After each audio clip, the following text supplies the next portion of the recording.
प्रेम से बोलिए ज्योतिया माता की जय। प्रिय श्रोताओं, आइए आज हम सुनते हैं जीवित पुत्रिका की व्रत कथा। एक समय की बात है, एक गांव में एक सेठ और सेठानी रहते थे। उनको किसी प्रकार की कोई कमी नहीं थी। सेठानी बहुत ही धार्मिक प्रवृत्ति की थी। वह प्रतिदिन मन लगाकर पूजा पाठ किया करती थी। लेकिन उनकी छोटी बहू माया बहुत ही घमंडी थी। वह किसी की बात भी नहीं मानती थी। एक बार की बात है, जिउतिया का त्योहार के एक साँझ पहले सेठानी और दोनों बहुएं पूजा पाठ करके खाना खा रही थी। उसी समय बड़ी बहू कहती है, माँ जी, मैं भी कल आपके साथ जिउतिया का व्रत रखूंगी। तब माँ जी कहती हैं, हाँ क्यों नहीं बड़ी बहू, यह तो बहुत अच्छी बात है। और माया, तुम नहीं रखोगी क्या कल जिउतिया का व्रत? तब छोटी बहू कहती है, माँ जी, मेरे बस में नहीं है खुद को भूखा मारना। वैसे भी इन सब चीजों से कुछ नहीं होता, आप ही लोग रखिए यह व्रत। तब उनकी सास कहती है, अरे पता नहीं किस घड़ी में मैंने अपने बेटे की शादी तुमसे करा दी।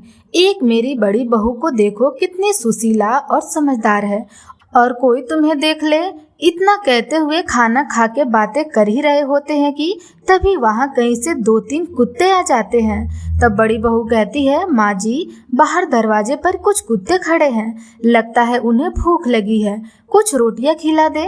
तब सेठानी अपनी दोनों बहुएं के संग द्वार पर खड़े कुत्तों को खाना डालने जाती है। सेठानी ने कुत्तों को खाना डाल दिया और सीमा ने भी कुछ कुत्तों को खाना डाल दिया, लेकिन वहीं पे छोटी बहू ने कुत्तों को खाना डालने से मना कर दिया।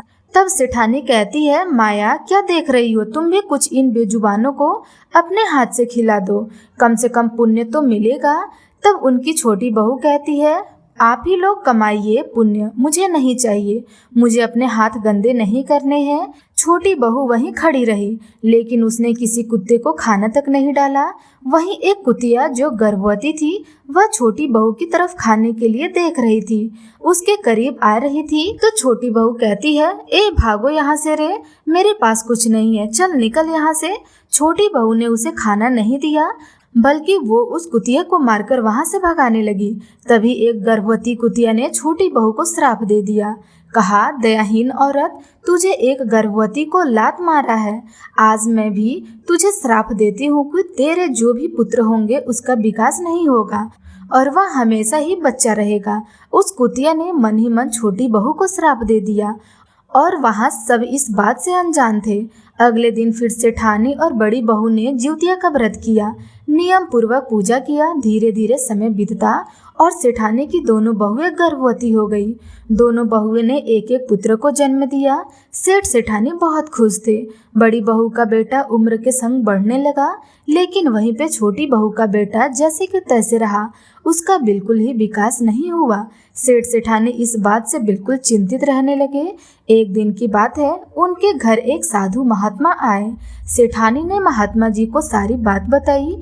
तब संत महात्मा ने बताया, देवी, तुम जिन चीजों से परेशान हो यह कोई बीमारी नहीं है, बल्कि एक श्राप का नतीजा है। श्राप। तब सेठानी कहती है, श्राप कैसे बाबा, हमने ऐसा क्या पाप कर दिया जिसकी सजा इतनी बड़ी दी जा रही है? यह श्राप तुम्हें नहीं मिला है, बल्कि तुम्हारी छोटी बहू को मिला है। मुझे किसने श्राप दे दिया बाबा? एक गर्भवती कुतिया ने। याद है तुम्हें? कई दिन पहले की बात है, एक बार तुमने द्वार पर कुछ भूखे कुत्ते खड़े थे।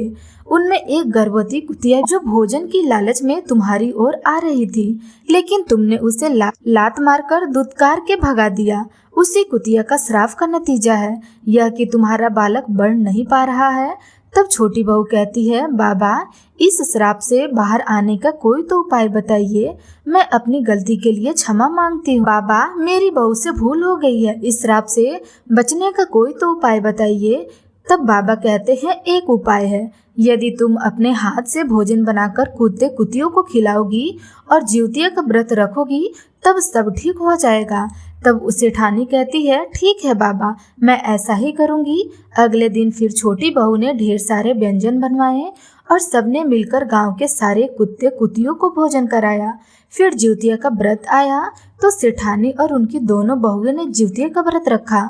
छोटी बहू ने जीवतवाहन भगवान से क्षमा याचना की और अपने बेटे की सलामती के लिए दुआ मांगी। भगवान जीवतवाहन की कृपा से उसका बेटा बिल्कुल सही हो गया। फिर छोटी बहू हमेशा कुत्ते कुतियों को भोजन कराती और नियम पूर्वक पूजा पाठ करती रहती। फिर सब मिलकर खुशी खुशी रहने लगे। तो प्रेम से बोलिए जीवतवाहन भगवान की जय।